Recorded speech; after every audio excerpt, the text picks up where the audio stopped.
Hello मेरे दोस्तों, मैं राहुल और स्वागत है आप लोगों का आपके अपने यूट्यूब चैनल आरके इंटर पे। दोस्तों, आज की वीडियो में आपको बताया जाने वाला है हिस्ट्री कोर 12 के इंपॉर्टेंट क्वेश्चंस को। दोस्तों, इसके पहले आप लोगों को हिस्ट्री कोर 11 कंप्लीट करवा दिया गया, ठीक है, और कोर 12 के भी कुछ क्वेश्चन आपको करवाया गया, ठीक है। तो चलिए जानते हैं एक और क्वेश्चन आपका जो हिस्ट्री कोर 12 का होने वाला है। देखिए, अगर क्वेश्चन की बात करें तो क्वेश्चन इस प्रकार का है आपका कि 1994-95 के चीन जापान युद्ध के कारणों के परिणाम का वर्णन करें। मतलब क्वेश्चन आपका इस प्रकार से है कि 1994 और 95 के बीच में जो चाइना जापान का युद्ध हुआ था, ठीक है, उसके क्या क्या कारण थे, और कारण थे तो कारण जब ये युद्ध हुआ तो उसका क्या क्या परिणाम निकला, ठीक है।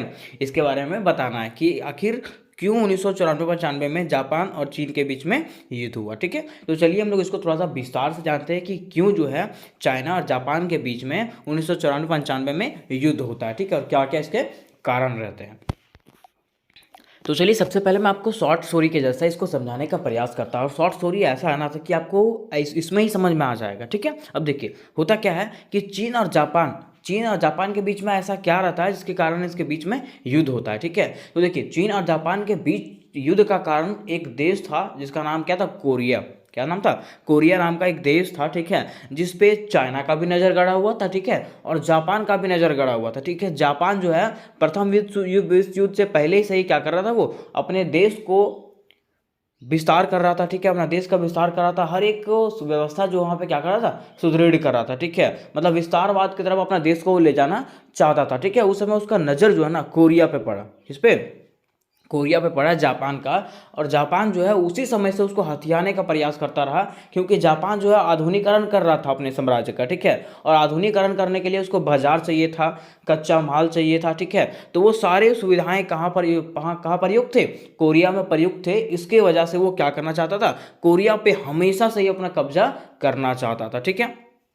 लेकिन यहाँ पे क्या हुआ कि यहाँ पे चाइना भी जो है, चाइना का भी नज़र जो है कोरिया पे पड़ा हुआ रहता है, ठीक है। वो भी जो है क्या करता है, चाइना भी कोरिया पे अपना वर्चस्व कर लेता है ना। और वर्चस्व करने के बाद ऐसा लगने लगता है जापान को ऐसा लगने लगता है कि नहीं, अब ये हमको मतलब अपने अंडर में इसको करने नहीं देगा, कोरिया को अपने अंडर में करने नहीं देगा। इस कारण से क्या होता है, इन दोनों के बीच में जो है ना संघर्ष का स्थिति बनता रहता है ना, जिसका कारण क्या होता है, युद्ध का स्थिति पैदा होता है, ठीक है। चलिए हम लोग इसको विस्तार से थोड़ा सा जानते हैं क्या क्या इसमें बताया गया है। देखिए, एक क्वेश्चन को समझने से पहले ना हम लोग को जानना पड़ेगा कि जापान का आधुनिकरण है ना।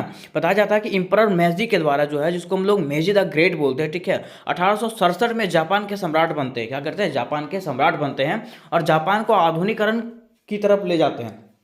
आपको बताया था हमने, ठीक है, कि प्रथम विश्व युद्ध से पहले ही जापान क्या कर रहा था, अपने देश का आधुनिकरण कर रहा था, है ना। और उसने एक नारा भी लगाया था कि देश को धनवान बनाओ और सैनिकों को बलवान बनाओ, ठीक है। ये नारा लगाया था किसने? इंपरर द मेजी ने, ठीक है, या तो मेजी द ग्रेट ने, जो जापान के सम्राट थे, वो ऐसा नारा लगाए थे कि अपने देश को कैसा बनाओ, धनवान बनाओ, और सैनिकों को क्या बनाओ, बलवान बनाओ, ठीक है। ये नारा लगवाया था, ठीक है।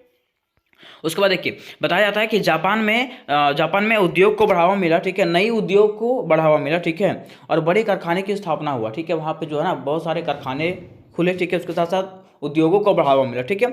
अब बताया जाता है कि वहाँ पे सभी नागरिकों के लिए सैन्य सेवा देना अनिवार्य कर दिया था कि प्रत्येक घर के कोई ना कोई नागरिक जो है वो सैन्य सेवा जरूर देंगे।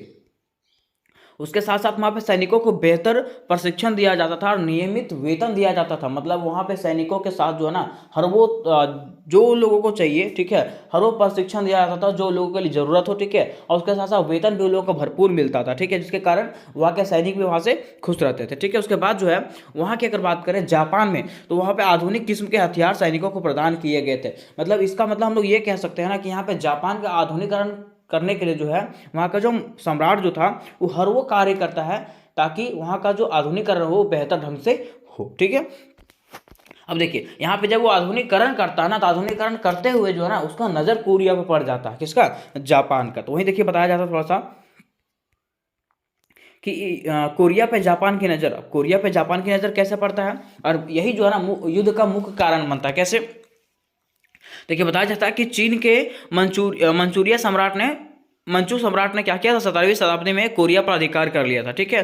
तब से कोरिया चीन के अधीन एक स्वायत्त प्रदेश माना जाता था। अब क्या हुआ था कि चीन के जो सम्राट जो था वो 17वीं शताब्दी में ही क्या किया था, कोरिया पे अपना अधिकार कर लिया था। कहाँ पे? कोरिया पे जो है अपना अधिकार कर लिया था। और उसी समय से जो है ना कोरिया जो है चीन के अधीन रहता था। ठीक है, उसके साथ साथ ऐसा बताया जाता है कि कोरिया के एक राजा हुआ करता था। ठीक है, लेकिन वो चीन के अधीन कार्य करता था। मतलब पहले जो है कोरिया जो है ना वो चीन के अधीन में था, है ना।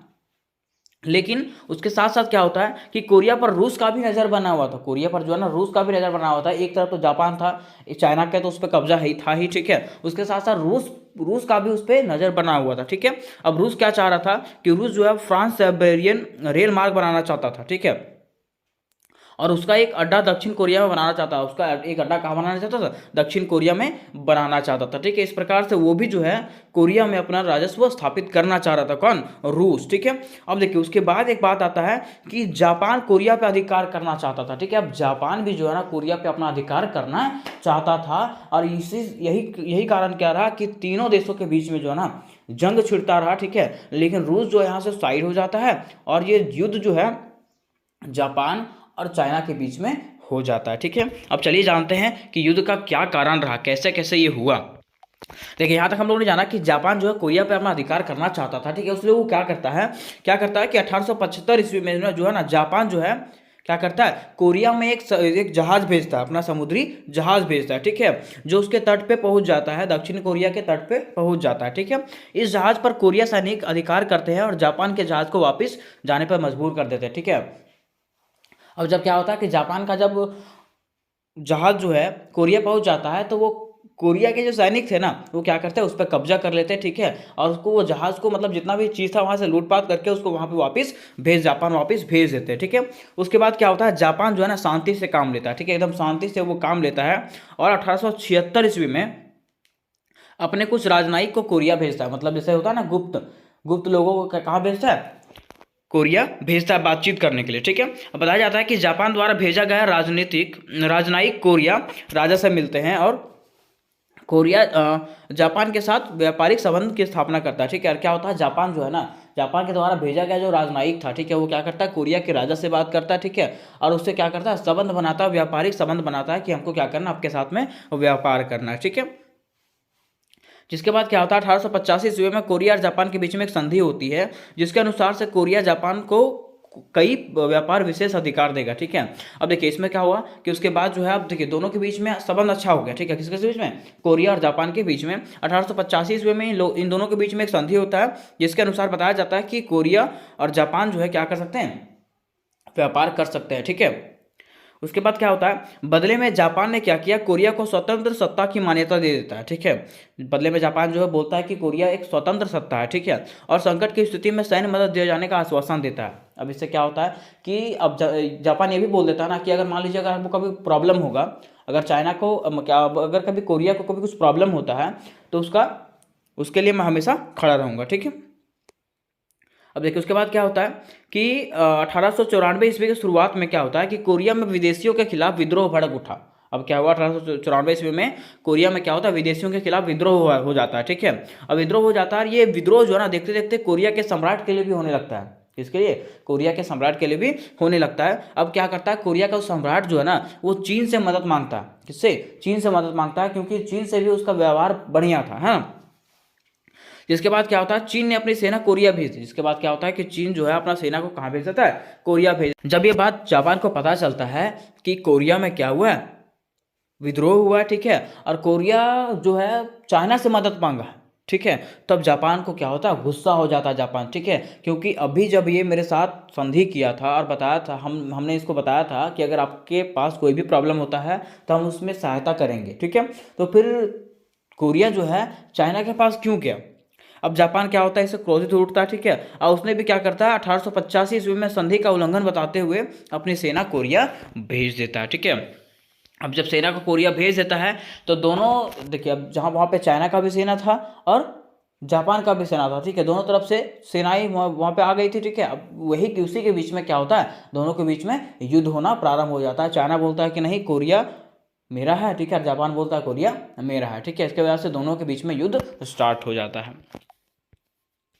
अब देखिए इसके बाद क्या होता है कि युद्ध की शुरुआत हो जाती है। ठीक है, अगस्त 1894 ईस्वी में चीनी सैनिकों से भरी जहाज कोरिया की तरफ जा रही थी और जापानी सैनिकों ने रास्ते में इस पर हमला कर दिया और उस पर सवार सभी चीनी सैनिकों को मार दिया। अब क्या होता है कि युद्ध की शुरुआत कैसे होता है तो अगस्त 1894 ईस्वी में क्या होता है कि चीनी सैनिक जो है ना चीनी सैनिक से भरी हुई जहाज जो है कहाँ जा रही थी, कोरिया की तरफ जा रही थी, जिससे क्या हुआ कि जापान जो है ना उस पर क्या कर दिया, हमला कर दिया। और हमला करने के बाद उस पर जितने भी सैनिक थे उसको मार डाला।